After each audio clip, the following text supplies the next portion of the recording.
दोस्तों आज हम पढ़ेंगे बीसीए कोर्स के वेब टेक्नोलॉजी सब्जेक्ट के यूनिट नंबर 5 जिसके टॉपिक हैं स्प्रिंग एंड स्प्रिंग बूट में Spring core basic, Spring dependency injection concept, introduction to design pattern, factory design pattern, strategy design pattern, Spring inversion of control, AOP, bean scope, singleton, prototype, request, session, application, Spring boot configuration, spring Boot annotation, Spring boot actuator, Spring Boot build system, Spring Boot code structures.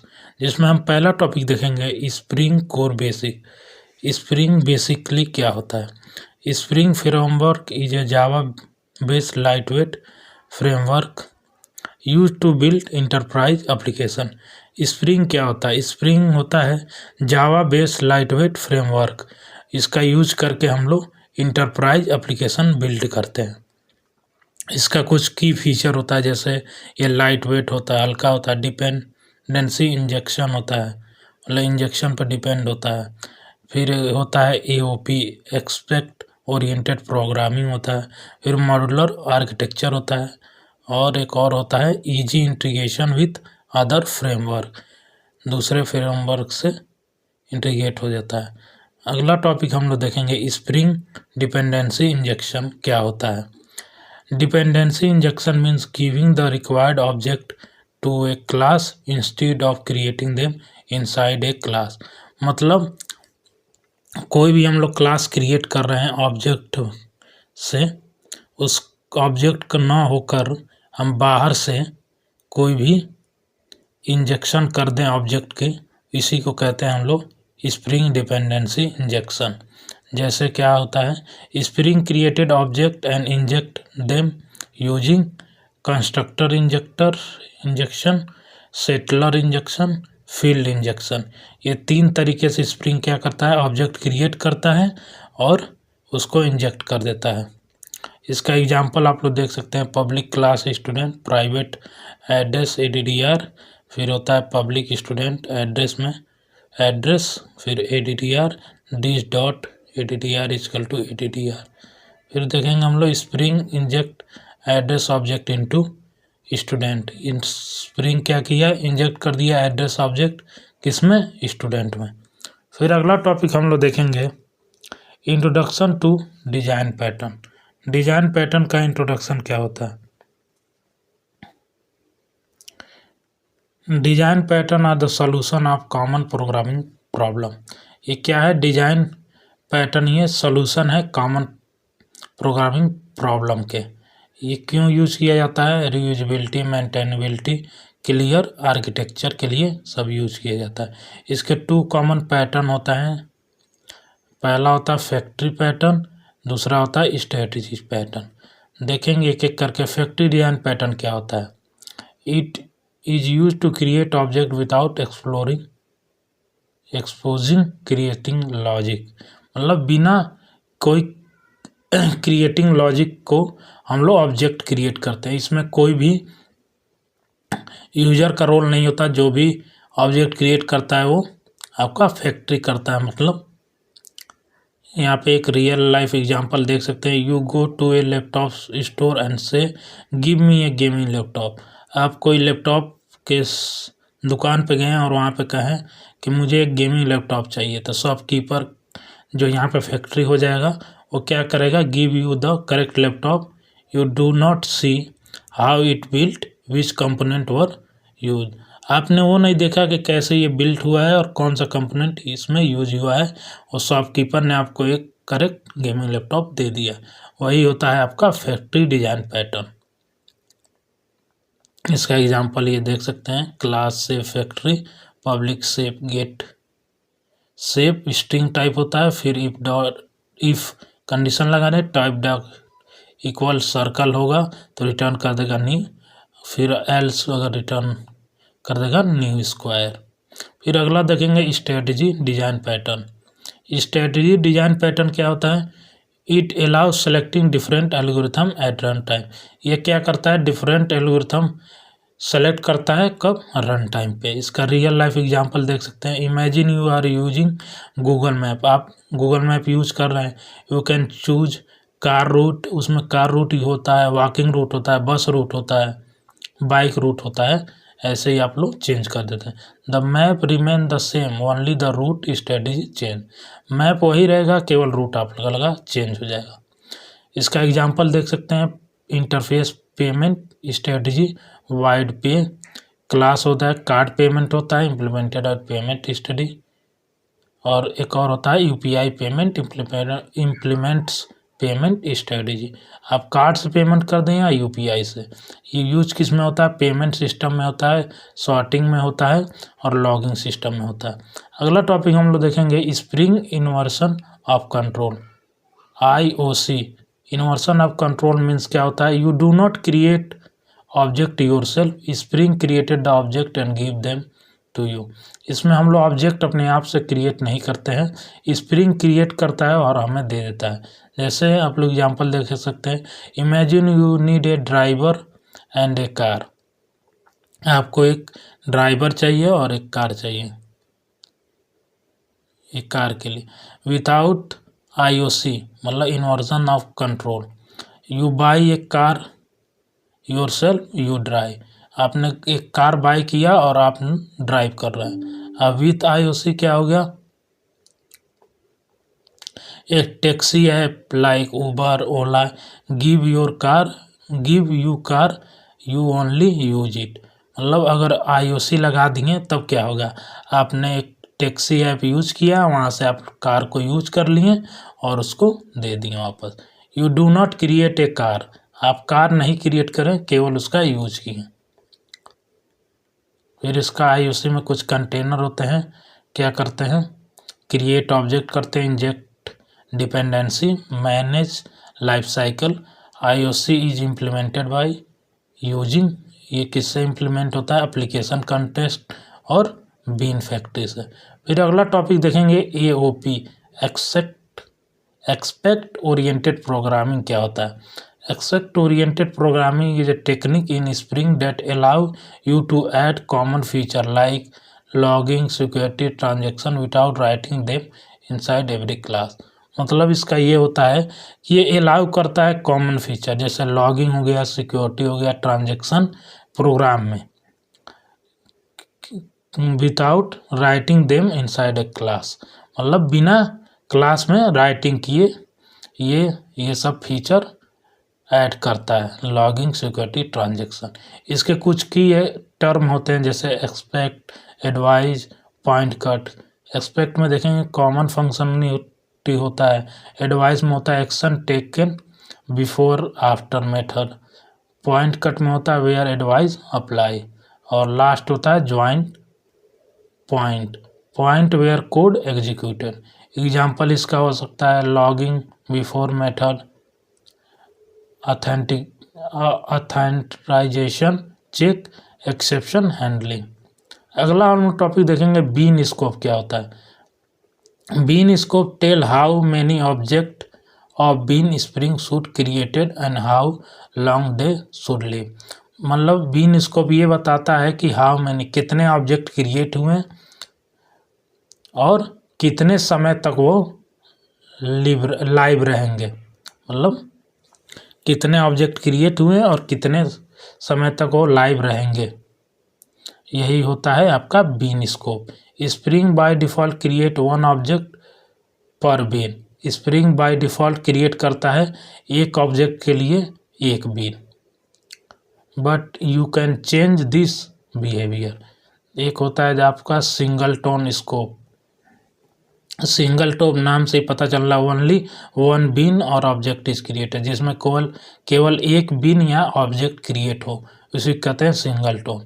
इसका example आप लोग देख सकते हैं, direct component, direct scope, single tone, public class, माई service. फिर अगला देखेंगे हम लोग प्रोटोटाइप स्कोप। प्रोटोटाइप स्कोप क्या होता है, every time you request the bean a new object is created. जब भी हम रिक्वेस्ट करेंगे एवरी टाइम बीन को, तो एक नया ऑब्जेक्ट क्रिएट हो जाता है, उसी कहते हैं हम लोग प्रोटोटाइप स्कोप।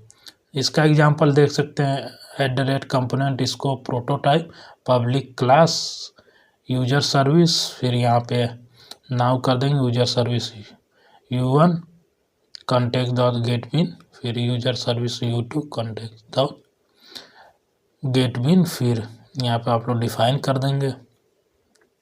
फिर अगला होता है रिक्वेस्ट स्कोप 1 बिन पर HTTP रिक्वेस्ट, एक बिन के लिए पर HTTP रिक्वेस्ट, एक रिक्वेस्ट के लिए एक बिन यूज होता है, वे यूज होता है वेब एप्लीकेशन में। जैसे यहाँ पे आप लोग एग्जांपल देख ले सकते हैं, एवरी वेब रिक्वेस्ट गेट ए न्यू ऑब्जेक्ट, हर रिक्वेस्ट पे एक नया ऑब्जेक्ट बन जाता है। फिर अगला आता है सेशन स्कोप, ये भी होता है वेब एप्लीकेशन में ही 1 बिन पर यूजर सेशन, मतलब एक सेशन में एक बिन यूज होता है। ये एग्जांपल देख सकते हैं कंपोनेंट स्कोप सेशन में हो जाएगा पब्लिक क्लास सेशन बिन, फिर यहाँ पे होता है same user same object different user different object, same user के लिए सेम ऑब्जेक्ट होगा, डिफरेंट यूजर के लिए मतलब डिफरेंट यूजर के लिए डिफरेंट ऑब्जेक्ट होगा। अगला होता है एप्लीकेशन स्कोप, एप्लीकेशन स्कोप क्या होता है 1 bean for entire web application life cycle, मतलब एक बिन के लिए entire web application life cycle होता है।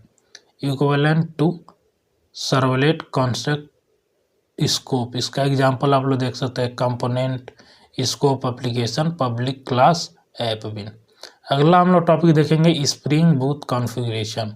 स्प्रिंग बूट कॉन्फ़िगरेशन मतलब क्या होता है, writing setting for your application using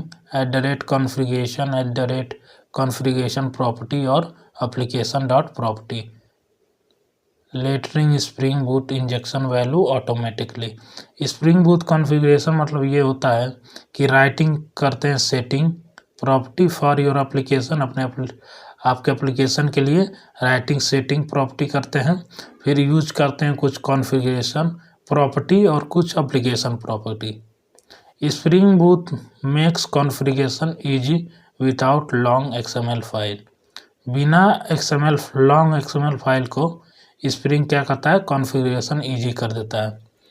Y do we need configuration, हम लोग कॉन्फ़िगरेशन क्यों करते हैं स्प्रिंग बूट का, टू स्टोर वैल्यू सेपरेटली, जैसे URL होता है user name password port name number app name etc, जो भी हम लोग कॉन्फ़िगरेशन करते हैं उसके लिए, क्योंकि टू स्टोर वैल्यू सेपरेटली, सब वैल्यू को सेपरेटली हम लोग स्टोर करें। टू एवॉइड हार्ड कोडिंग को एवॉइड करते हैं। To change value without changing code, value को चेंज कर देते हैं without changing code. To handle environment based setting, इसका कुछ समरी टेबल होता है एप्लीकेशन डॉट प्रॉपर्टीज यूजेस में क्या होता है स्टोर कॉन्फ़िग वैल्यू, एग्जांपल होता है सर्वर पोर्ट 8081। कॉन्फ़िगरेशन प्रॉपर्टी में देखेंगे तो क्या होता है बाइंड करता है मल्टीपल वैल्यू, प्रीफिक्स में होता है ऐप डॉट इन्फॉर्मेशन। कॉन्फ़िगरेशन में देखेंगे क्रिएट बिन मैनुअली बिन मैसेज, ये सब आप लोग जब पढ़ेंगे जावा के कोड या जावा प्रोग्रामिंग लैंग्वेज उसमें आपको मिलेगा ये सब यूज करना। इसमें आप लोग डिफिनीशन पढ़ लीजिए एग्जाम्पल पढ़ लीजिए, अगर नहीं समझ में आएगा तो आप बताएंगे तो हम रन करा के कोड दिखा देंगे। अगला टॉपिक हम लोग देखेंगे स्प्रिंग बूट एंटोनेशन क्या होता है। Spring boot provide many annotation to make development faster and easier, ये क्यों यूज होता है क्योंकि डेवलपमेंट फास्टर और ईजियर बनाए। Most commonly use annotation grouped by category, कुछ कॉमनली यूज होते हैं उसको ग्रुप किया गया है। जैसे स्प्रिंग बूट एप्लीकेशन क्या होता है मेन क्लास इंटोनेशन होता है, फिर होता है रेस्ट कंट्रोलर होता है रेस्ट कंट्रोल कर देता है REST, फिर होता है ऑटो वाइड इंजेक्ट करता है डिपेंडेंसी, फिर गेट मैपिंग होता है गेट रिक्वेस्ट हैंडलर, फिर पोस्ट मैपिंग होता है पोस्ट रिक्वेस्ट हैंडलर करता है, फिर सर्विस बिजनेस लॉजिक लेयर होता है, फिर होता है रिपोजिटरी क्या कहता है DAO लेयर होता है। फिर होता है एंटिटी, होता है जेपीए एंटिटी। फिर इसका कुछ समरी टेबल होता है, आप लोग देख सकते हैं, कैटेगरी है और इम्पॉर्टेंट एंटोनेशन है। इसका एक करके देख लीजिएगा। फिर अगला टॉपिक आता है स्प्रिंग बूट एक्चुएटर क्या होता है। Spring boot actuator is a built in tool that help you to monitor, manage and debug your spring boot application in real time. Spring boot actuator का मतलब ये होता है, ये बिल्ट इन टूल होता है आपके सिस्टम में, जो क्या करता है, हेल्प करता है monitor, manage, debugging your spring boot application. जो भी आपकी स्प्रिंग बूट एप्लीकेशन होता है उसको रियल टाइम में मॉनिटर करता है, मैनेज करता है, डिबग करता है। ये क्या करता है, प्रोवाइड करता है, provide production ready feature such as health check, application information, metrics, logs, environment detail, thread dump, mapping, beans. जैसे इन्वायरमेंट डिटेल में देखेंगे वेदर फोरकास्टिंग, रियल टाइम पे काम करता है। वाई एक्चुएटर इज यूज, इसके कुछ फीचर होते हैं, health monitoring, check if app is running properly, metrics and performance, CPU, memory, request, beans etcetera. फिर होता है app information, built information, version check करता है, डिस्क्रिप्शन, जैसे आप लोग देखेंगे अपडेट आता रहता है हर ऐप का 10-20 दिन के अंदर। फिर डिबगिंग होता है, व्यू इन्वायरमेंट, लॉग्स, कॉन्फ़िगरेशन। फिर मैनेजमेंट होता है, शट डाउन, एंड पॉइंट। अगला टॉपिक हम लोग देखेंगे स्प्रिंग बूट बिल्ड सिस्टम क्या होता है। A build system is a tool that help you, एक टूल होता है जो हेल्प करता है compile code, download dependency, package the application, run test, create executable file. Spring boot mainly support two popular build system, ये 2 popular build system support करता है। पहला होता है मार्वेन, मोस्ट कॉमनली यूज होता है, और दूसरा होता है ग्रेडल। 2 होता है जो सपोर्ट करता है बिल्ड सिस्टम, मार्वेन, और एक होता है Gradle. Perform for fast building, Gradle क्यों यूज करता है, perform fast builds, they manage dependency, plug in, packaging, build life cycle. ये दोनों आप लोग जो बिल्ट इन देख रहे हैं बिल्ट सिस्टम, ये आप लोग जब प्रोजेक्ट बनाएंगे बड़े बड़े जावा से, तो ये सब आपका यूज होगा, मार्वेन और ग्रेडल। अगला टॉपिक हम लोग देखेंगे spring Boot code structure. Think of spring boot project like house with room, each room has purpose.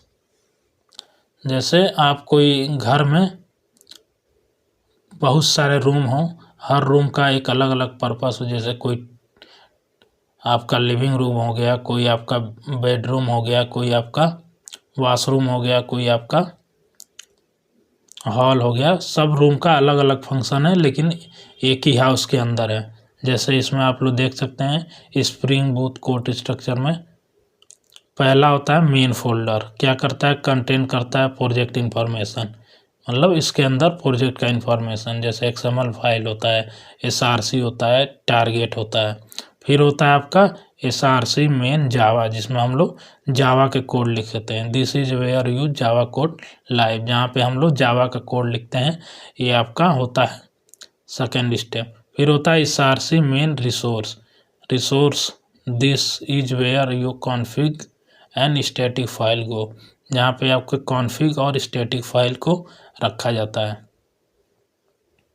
फिर अगला आता है SRC टेस्ट जावा, जहाँ पे हम लोग क्या करते हैं, कोड को टेस्ट करते हैं, content test code, test your service control repository. चौथे स्टेप में हम लोग क्या करते हैं, टेस्ट करते हैं जावा के कोड को। फिर आता है आपका मेन क्लास, जहाँ पे हम डेमो एप्लीकेशन डॉट जावा रखते हैं, जहाँ पे हम लोग डेमो देखते हैं। Entry point of the app, intonation with spring boot application, जहाँ पे हम लोग का मेन होता है। फिर इसका आता है लेयर स्ट्रक्चर, जिसमें हम लोग लेयर देखेंगे, कंट्रोलर होता है, सर्विस होता है, रिपोजिटरी होता है, मॉडल होता है, कॉन्फ़िग होता है, एक्सपेक्ट होता है। सबका अलग अलग मेथड होता है। जैसे कंट्रोलर क्या करता है, रिक्वेस्ट को हैंडल करता है। सर्विस क्या होता है, बिजनेस लॉजिक को हैंडल करता है। Repository database operation. मॉडल क्या करता है, डेटा स्ट्रक्चर। कॉन्फ़िग क्या करता है, सेटिंग करता है, कस्टम बीन्स होता है। फिर एक्सेप्ट क्या करता है, एक्सपेक्ट लॉगिंग करता होता है और सिक्योरिटी का देखता है। फिर ये होता है इजी विजुअल डायग्राम। आप लोग देख सकते हैं, अगर समझ में आ रहा है तो बढ़िया है, नहीं तो आप लोग कोई भी प्रोजेक्ट बनाएंगे उसमें इसे करके आप लोग फाइल सेव करेंगे। डेमो, फिर उसके अंदर src मेन जावा, फिर उसके अंदर फोल्डर आएगा डेमो एप्लीकेशन जावा, जहाँ पे जावा का प्रोग्राम होगा। फिर उसके अंदर ये सब आएगा। फिर अगला फोल्डर बनेगा src मेन रिसोर्स, फिर इसके अंदर 3 आएगा। फिर src टेस्ट जावा, फिर लास्ट में आपका pomi.xml बनेगा, फिर readme.md बनेगा। यहीं पर आपका ये वेब टेक्नोलॉजी का लास्ट यूनिट ख़त्म हो गया। जहाँ तक आपका जो भी डाउट हो आप कमेंट करके ज़रूर बताएं। हम आशा करेंगे आपकी सभी डाउट को सॉल्व करने के लिए। तब तक के लिए धन्यवाद।